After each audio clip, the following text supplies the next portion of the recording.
Welcome to a new video from the Parts channel. Well, I'm going to make a short video, explaining something that should never be done, if you don't want to damage the engine. Let's see. Today they brought us a car in a crane to the workshop. The owner of the car thought he had excessive pressure in the engine and had seen it on the internet or on television. Somewhere he had seen a test that was done to the engine. They removed the oil cap, put on a glove, started the engine, and then, if there is an excessive pressure, the glove swelled. Then, what happened here?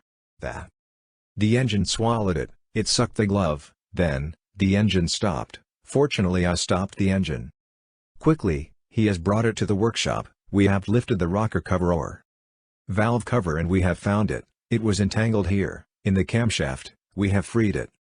And the glove had cuts. It was missing some pieces that we have removed of the camshaft.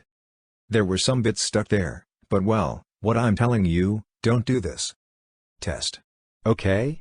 Don't ever do this test. It's not the first time I've heard of this test, but it is the first time someone has brought us, that is, someone who does the test, and indeed, the glove sucks. Instead of inflating it, it sucks it. Why? Well, because this engine worked perfectly, and just as it pushes out, it also sucks in. When the PCV valve is turned on, for example, it's open. It sucks through the intake manifold. Here you were lucky, you didn't damage the engine. It was just a scare, but I'm telling you, be careful with these things, okay?